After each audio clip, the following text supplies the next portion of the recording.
Les Émirats arabes unis, bien que petits pays du Golfe, se sont imposés comme une puissance militaire régionale majeure au fil des dernières décennies. Grâce à des investissements massifs dans l'armement, des alliances stratégiques avec les grandes puissances et un engagement actif dans plusieurs conflits régionaux, l'armée émirienne joue aujourd'hui un rôle déterminant au Moyen-Orient et au-delà. Mais que représente réellement cette armée ? Quelle est sa composition ? Et quels sont les atouts qui la distinguent des autres forces militaires de la région ? Mais aussi, quelle est la place de la technologie, notamment dans le domaine militaire, dans le pays ? Eh bien, c'est ce qu'on vous propose de découvrir dans cette vidéo. C'est parti !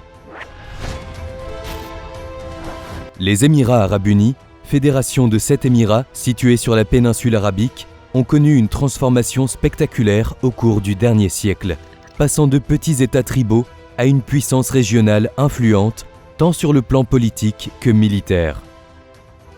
Avant la création du pays, en 1971, la région était composée de plusieurs petits émirats dirigés par des cheiks issus de tribus influentes. Ces territoires, bien qu'indépendants dans leur gouvernance, étaient sous protectorat britannique depuis le XIXe siècle dans le cadre des États de la Trêve. En vertu de cet accord, le Royaume-Uni s'engageait à protéger ces Émirats des menaces extérieures, en échange d'une restriction de leurs relations diplomatiques et militaires avec d'autres puissances. La découverte du pétrole dans les années 50 et 60 a bouleversé la dynamique régionale.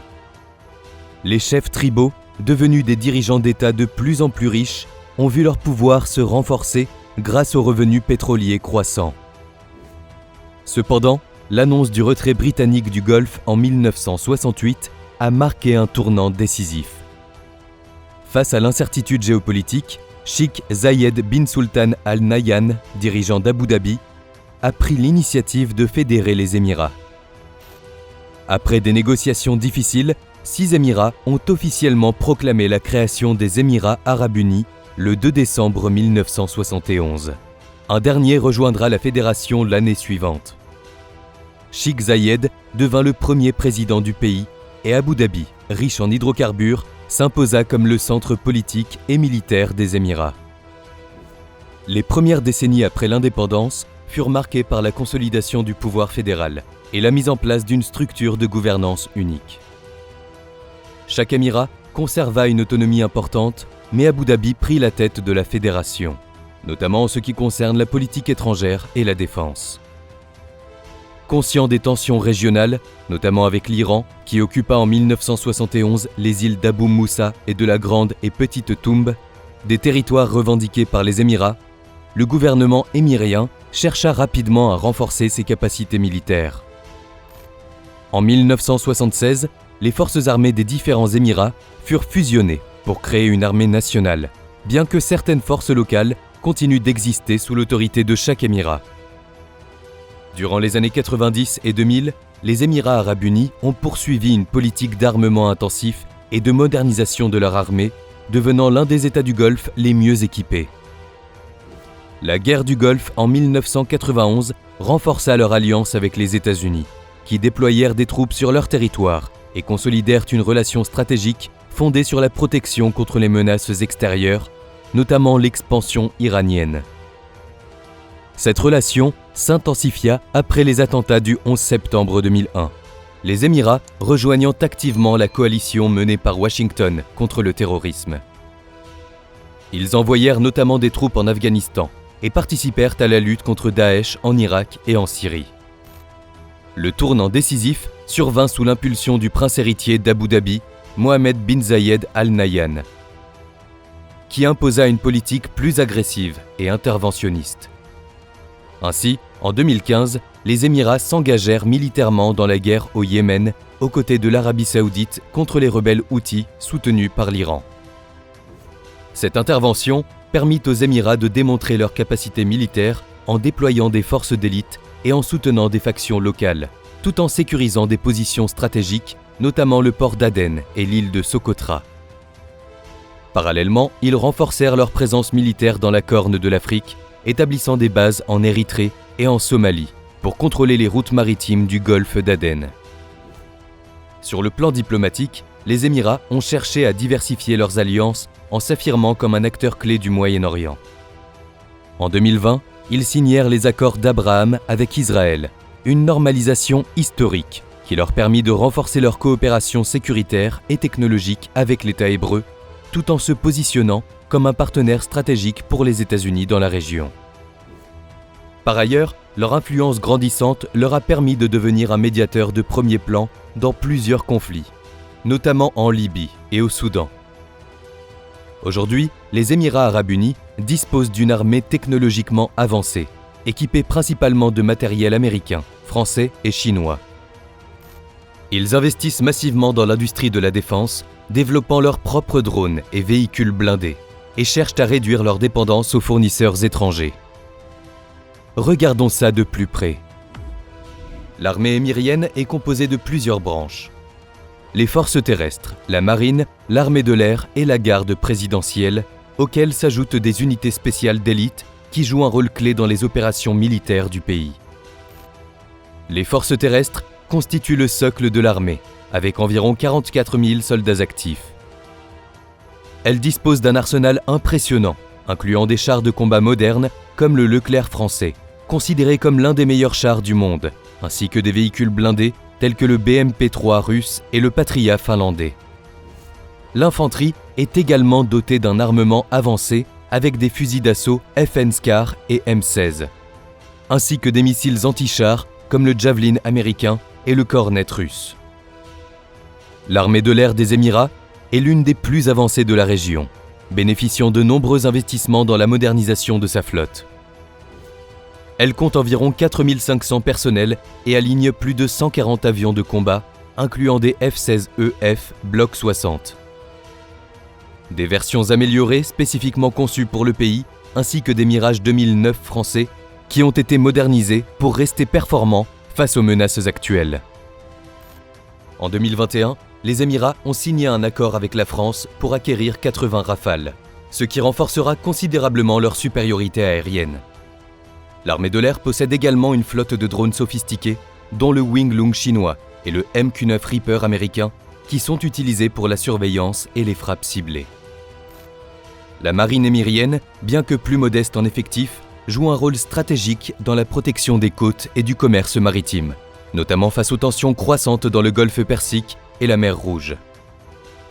En effet, il ne faut pas oublier que les rebelles Houthis, soutenus par l'Iran, continuent de mener des attaques contre des navires commerciaux et militaires dans la mer Rouge. Ces actions perturbent les routes maritimes stratégiques, notamment près du détroit de Bab el-Mandeb, un point clé pour le commerce mondial. Dans le golfe Persique, les tensions restent vives en raison des affrontements indirects entre l'Iran et les forces américaines. L'Iran est accusé de harceler des navires dans le détroit d'Ormuz, une voie essentielle pour le transport du pétrole. Ainsi, la marine est équipée de corvettes Go-Wind de fabrication française, de patrouilleurs rapides et de navires d'assaut amphibies. En raison de leur implication dans des conflits régionaux comme la guerre au Yémen, le pays a également renforcé ses capacités navales pour projeter leur influence dans la Corne de l'Afrique et assurer le contrôle des routes maritimes vitales. Les forces spéciales des Émirats sont particulièrement redoutées et comptent parmi les meilleures du Moyen-Orient. Entraînées par des unités américaines, françaises et britanniques, elles ont démontré leur efficacité lors d'opérations au Yémen, en Libye et en Afghanistan. Enfin, la garde présidentielle, force d'élite directement sous le contrôle du gouvernement, est une unité spécialisée dans la protection des dirigeants et les missions de contre-terrorisme. En termes de défense aérienne, les Émirats possèdent un système sophistiqué composé du THAAD américain, du Patriot PAC-3 et du Pantsir S-1 russe, leur permettant d'intercepter des missiles balistiques et des drones ennemis. Cette capacité est essentielle face aux tensions avec l'Iran et aux menaces des rebelles Houthis au Yémen, qui ont déjà tenté d'attaquer des infrastructures stratégiques sur le sol émirien. Il faut aussi savoir que l'industrie de la défense émirienne est en pleine expansion, avec des entreprises comme Edge Group qui développent des drones, des véhicules blindés et des systèmes de guerre électronique. Les Émirats cherchent ainsi à réduire leur dépendance aux fournisseurs étrangers et à s'imposer comme un acteur majeur dans le secteur de l'armement au Moyen-Orient. Le pouvoir des Émirats arabes unis vient aussi de sa technologie. On le voit notamment à Dubaï, qui attire de nombreux touristes. En effet, ces dernières années, Dubaï est devenu l'un des symboles mondiaux de l'innovation et de la technologie, se positionnant comme une ville du futur, où les avancées technologiques transforment la vie quotidienne, les infrastructures et l'économie. Grâce à une vision ambitieuse portée par ses dirigeants, l'Émirat investit massivement dans des projets révolutionnaires qui redéfinissent les standards en matière d'urbanisme, de transport, de sécurité et de développement durable. Par exemple, il est possible de pouvoir tout gérer depuis son téléphone, payer son parking, recharger son crédit péage, signaler un accident de voiture, se faire livrer des médicaments, prendre rendez-vous chez le médecin ou encore communiquer avec l'école de son enfant. Mais l'un des domaines les plus impressionnants est celui des transports intelligents. Dubaï ambitionne de devenir une ville où 25% des déplacements seront autonomes d'ici 2030. Le métro sans conducteur de Dubaï, déjà l'un des plus avancés du monde, n'est qu'un début. Inauguré en 2009, il comprend 2 lignes principales et dessert des zones clés de la ville, y compris l'aéroport international de Dubaï. Ce métro est équipé de technologies de pointe, comme des systèmes de sécurité avancés et des trains climatisés. L'Émirat teste également les taxis volants, avec des prototypes développés par Volocopter et Joby Aviation, promettant un transport aérien urbain à faible émission de carbone. Volocopter, une société allemande, a développé un véhicule électrique à 18 rotors, capable de décoller et d'atterrir verticalement. Ces taxis volants sont conçus pour être silencieux et respectueux de l'environnement, avec une mise en service prévue dans les prochaines années. De son côté, Joby Aviation, une entreprise américaine, a conçu un taxi volant capable de parcourir jusqu'à 249 km sur une seule charge, avec une vitesse maximale de 320 km/h. Ces projets visent à réduire la congestion urbaine et à offrir une alternative rapide et écologique aux déplacements terrestres. Par ailleurs, le projet Hyperloop de Virgin, qui vise à relier Dubaï à Abu Dhabi en seulement 12 minutes, grâce à un système de transport à très haute vitesse, pourrait révolutionner les déplacements interurbains. Ce système de transport ultra rapide repose sur des capsules suspendues dans un tube à basse pression, propulsé par un moteur électrique linéaire et une lévitation magnétique. Avec une vitesse pouvant atteindre 1123 km/h, l'Hyperloop est conçu pour être économe en énergie et silencieux. En plus des transports, la ville se distingue aussi dans l'intelligence artificielle, un autre pilier central de la stratégie technologique de Dubaï. En 2017, l'Émirat a lancé la Dubaï AI Strategy, faisant de l'IA un moteur clé du développement urbain et administratif. Elle est désormais intégrée dans la gestion des infrastructures, les services publics et même la sécurité. La ville utilise des robots policiers, capables de patrouiller dans les rues et d'aider les citoyens à signaler des incidents. De plus, les caméras de surveillance équipées de reconnaissance faciale assurent une sécurité optimisée dans les lieux publics et les aéroports. Dans le domaine de la blockchain et des crypto-monnaies, Dubaï se positionne également comme un leader mondial. La ville ambitionne de devenir la première au monde à dématérialiser entièrement son administration en utilisant la blockchain pour sécuriser les transactions et simplifier les procédures bureaucratiques. De plus, des zones franches comme le Dubai Multi-Commodities Center attirent des entreprises spécialisées dans les crypto-monnaies, rendant l'Émirat incontournable pour les fintechs et les startups. Il est aussi important de noter que l'architecture futuriste de Dubaï repose aussi sur des avancées technologiques majeures. La ville a inauguré en 2019 le premier bâtiment imprimé en 3D, une prouesse qui réduit les coûts et le temps de construction. En effet, ce bâtiment, utilisé comme bureau par la Dubai Future Foundation, a été imprimé sur place en seulement 17 jours, démontrant une réduction significative des coûts de construction et des délais. Ce processus a également nécessité moins de main-d'œuvre.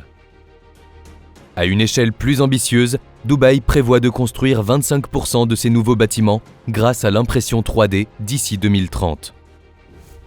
Cette stratégie s'inscrit dans l'objectif plus large de l'Émirat de devenir un leader mondial en matière d'innovation et de développement durable. En utilisant des matériaux locaux et en optimisant les ressources, cette technologie permet également de réduire l'empreinte écologique des projets. L'impression 3D est désormais testé pour des constructions plus grandes et plus complexes, comme des villas, des immeubles et même des infrastructures. Enfin, Dubaï mise sur l'énergie durable et les smart cities pour assurer son avenir. Le parc solaire Mohammed bin Rachid Al Maktoum est l'un des plus grands au monde, fournissant de l'énergie propre à des milliers de foyers. L'Émirat investit également dans les bâtiments intelligents capables de s'auto-réguler en consommation énergétique grâce à des capteurs et des systèmes d'optimisation basés sur l'IA. Dans l'architecture, on peut aussi parler du Downtown Circle. C'est un immense gratte-ciel qui a pour objectif de faire le tour du Burj Khalifa. À plus de 550 mètres de haut, elle sera constituée de 2 anneaux géants, interconnectés d'une circonférence de plus de 3 km. Si tout se passe comme prévu, elle abritera des logements, des bureaux, des centres commerciaux, ainsi que de nombreux espaces verts. Il est aussi question de récupération d'eau de pluie et d'énergie solaire. Regardons maintenant de plus près la diplomatie du pays. Les Émirats arabes unis et les États-Unis entretiennent des relations stratégiques étroites, fondées sur des intérêts économiques, sécuritaires et géopolitiques communs. Les liens entre les deux pays se sont renforcés à la suite de la guerre du Golfe en 1991. Abu Dhabi a soutenu la coalition menée par les États-Unis pour libérer le Koweït et ont ensuite accueilli des bases militaires américaines sur leur territoire. Aujourd'hui, la base aérienne d'Al Dhafra, près d'Abu Dhabi, est un point clé pour les opérations militaires américaines au Moyen-Orient. Cette coopération s'étend aussi à la lutte contre le terrorisme et à la sécurité maritime dans le Golfe Persique. Le pays est également l'un des principaux partenaires commerciaux des États-Unis dans la région du Golfe. Le pays investit massivement dans des entreprises américaines, notamment dans les secteurs de la technologie, de l'énergie et de l'aérospatiale. De leur côté, les entreprises américaines bénéficient d'importants contrats dans les infrastructures, la défense et l'industrie pétrolière. Sur le plan diplomatique, les Émirats sont considérés comme un partenaire clé pour les États-Unis dans la stabilité régionale. Les deux pays partagent des préoccupations communes face à l'influence iranienne et au terrorisme international. Les Émirats ont également normalisé leurs relations avec Israël en 2020 dans le cadre des accords d'Abraham, soutenus par Washington, ce qui a renforcé leur partenariat avec les États-Unis. En parlant de l'État hébreu, les relations entre les Émirats arabes unis et Israël ont longtemps été marquées par une absence de reconnaissance diplomatique en raison du conflit israélo-palestinien et du soutien traditionnel des pays arabes à la cause palestinienne. Cependant, comme on le voit, un tournant historique a eu lieu en 2020 avec la signature des accords d'Abraham, un pacte de normalisation signé sous l'égide des États-Unis, qui a permis l'établissement de relations officielles entre les deux pays. Depuis lors, les liens entre les Émirats et Israël n'ont cessé de se renforcer, notamment sur les plans économiques, sécuritaires et militaires. De plus, la normalisation des relations a rapidement ouvert la voie à des échanges économiques importants. Les Émirats arabes unis sont devenus le premier pays arabe à signer un accord de libre-échange avec Israël en 2022, facilitant le commerce et les investissements bilatéraux dans divers secteurs, notamment la technologie, la cybersécurité, la finance et l'énergie. Dubaï et Tel Aviv sont aujourd'hui reliés par plusieurs vols commerciaux et les entreprises israéliennes bénéficient d'un accès privilégié au marché émirien. Sur le plan militaire et sécuritaire, la coopération entre les deux pays s'est considérablement développée.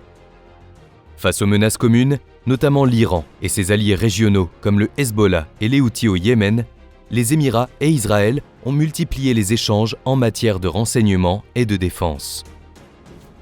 Israël a notamment fourni aux Émirats des technologies militaires avancées, telles que des systèmes de cybersécurité et de surveillance, ainsi que le système antimissile Iron Dome, qui renforce la défense aérienne du pays face aux attaques de drones et de missiles balistiques. Cependant, il faut savoir que ce rapprochement n'a pas été sans controverse. Il a suscité de vives critiques de la part d'autres pays arabes, comme l'Algérie et l'Iran. Malgré cela, les dirigeants émiratis justifient leur choix, en mettant en avant la nécessité de moderniser la région et d'adopter une approche pragmatique, fondée sur le développement économique et la stabilité sécuritaire. D'ailleurs, les Émirats n'ont pas que des amis. C'est notamment le cas avec l'Iran. Sur le plan territorial, les tensions sont particulièrement vives autour des îles d'Abu Moussa, de la Grande Tombe et de la Petite Tombe, situées stratégiquement dans le détroit d'Ormuz. Ces îles, administrées par l'Iran mais revendiquées par les Émirats, sont un point de discorde majeur entre les deux pays. Malgré cette dispute, les deux États ont maintenu des échanges économiques solides, notamment à travers le commerce maritime et les investissements. Dubaï, en particulier, est un hub commercial clé pour les échanges avec l'Iran, renforçant ainsi les liens économiques malgré les divergences politiques. Sur le plan diplomatique, les relations ont été marquées par des périodes de rapprochement et de tension. Si les Émirats ont souvent soutenu les positions saoudiennes et américaines visant à contenir l'influence iranienne dans la région, Abu Dhabi a également adopté une approche plus pragmatique, privilégiant parfois la diplomatie pour éviter une escalade des conflits.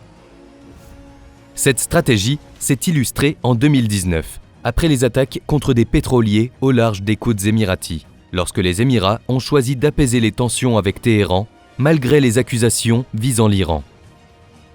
Les relations entre les deux pays sont aussi influencées par les dynamiques régionales. L'Iran, allié de groupes chiites comme le Hezbollah et les Houthis au Yémen, représente pour les Émirats une menace sécuritaire directe. Par conséquent, les Émirats ont renforcé leurs alliances militaires avec l'Arabie saoudite et les États-Unis pour contrer l'influence de Téhéran. Il faut aussi savoir que le pays a fortement été critiqué ces derniers mois sur la scène internationale. En fait, en juin 2024, les Émirats arabes unis ont été accusés de violer l'embargo sur les armes décrété par les Nations unies en fournissant des drones au Soudan. Il ne faut pas oublier qu'en avril 2023 a éclaté le conflit au Soudan qui oppose deux factions militaires rivales. Les forces armées soudanaises, alias FAS, dirigées par le général Abdel Fattah al-Burhan, et les forces de soutien rapide, alias FSR, menées par le général Mohamed Hamdan Daglo, connu sous le nom de Hemeti.